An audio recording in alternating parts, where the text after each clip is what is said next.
Bobby ruling. Mm-hmm. So, what I guess is your opinion on that and like the whole separation of like church versus state? Mm-hmm. Like, do you think that women should have the right to birth control no matter what? And do you think that when healthcare doesn't provide birth control, they go to places like Planned Parenthood, which I don't know, Okay. what do you just think on that? Sure. Wow, you've talked about 4 different topics there. So Yeah, there's sorry, that was in a there. lot. So let's start with say like the Hobby Lobby ruling Okay. and that case, because there's many cases. There's the last time I looked, there was still like 19 or something like that was still ready to set for docket to be listened to. So Hobby Lobby's not alone. Okay, there's many of them being filed. And then there's many writers with those filings. So like Hobby Lobby might be a name that's on it, but there could be actually more than one group that's working together under that. I also did some legal nurse consulting before I retired, so it has been really good to kind of have some of this insight on how some things work. Not a lawyer by any means, but it's a little bit more insight. But anyway, I would like to. That's horrible. I'm so bad on names. One of the people that's very high up in the Planned Parenthood organization. But anyway, made the comment, and I have heard it echoed frequently when a governor has, for example, like in Texas, the governor there has, within his state, the state has the right to regulate monies from the federal side that comes into some of these health clinics. And Texas has made the designation that that money cannot go to any clinic that has an affiliation with abortions, because so many people in the state are against killing babies, and this is tax money. Okay, so many people in the nation have an affiliation against killing babies, and this is tax money coming in with these fundings that come in from the federal state to be dispensed statewide in clinics, so that they go out to health clinics. They cannot go out to anything to do with abortion. And I've heard the response from that is, the government, stay out of my womb. Well, that's what Hobby Lobby has said, stay out of my business on birth control. See, they can't have it both ways. They want it both ways. They want the government to foot everything, but they want it all their way and without having any say in it. Hobby Lobby has said, I believe this is murder. You can't make me provide medication that murders children. It's my business. It's my job. I have worked hard for this. What if, a couple examples that might throw some light on this, because another thing that has just come up recently too is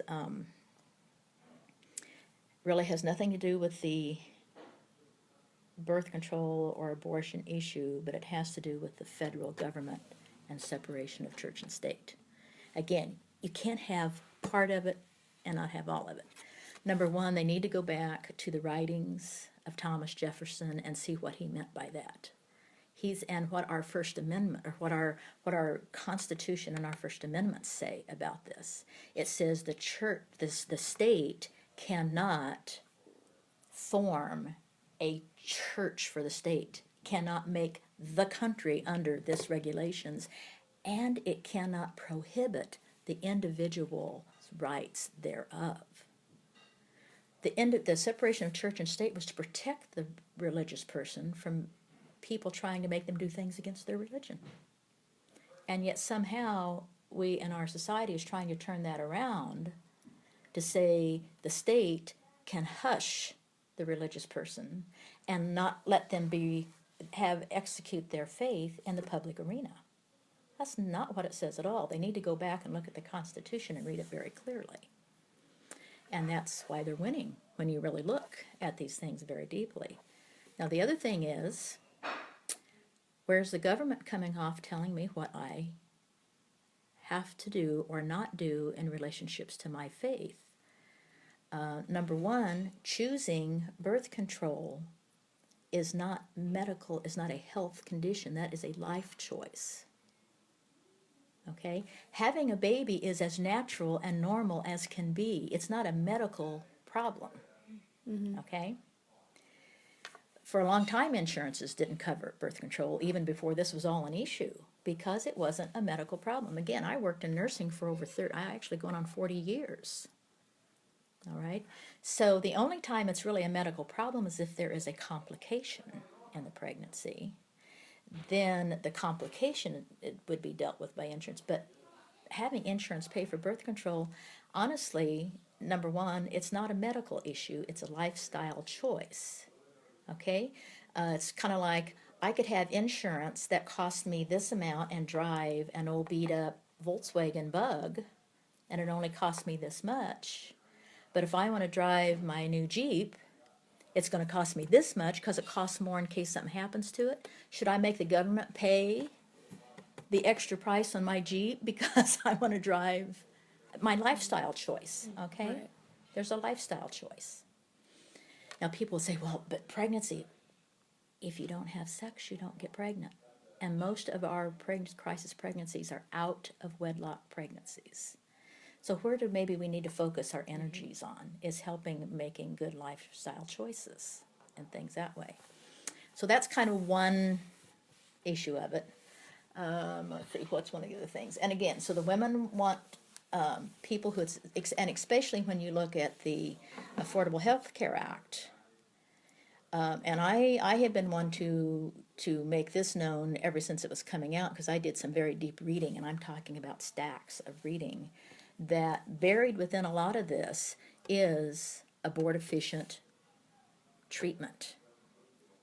So again, now we're down to your faith issue, and you're making me provide the ability for someone to kill their baby. Can you show me any reason in that in freedom at all? And that's where we come into that separation of church and state issue. This is where we just come into the fact that we have the freedom to exercise our faith. I'm not hurting them. They're choosing to kill their child. By my not being a part of it, how am I hurting that choice? So, can be very interesting when you really stop and look at it. And again, it's not by any means that I have not a heart for these people. I have a beautiful niece who just graduated college last year, is now working in a computer arts marketing thing. Beautiful, beautiful girl, and awesome. And she's an out of wedlock child that was in a very bad situation, because after she was pregnant, like 7 months, the mother found out the dad was married and actually had kids by about 4 or 5 other people. So you talk about a devastating situation, trying to be in college, in the middle of college and all these things. Believe me, we know it's about. My oldest granddaughter is an out of wedlock pregnancy.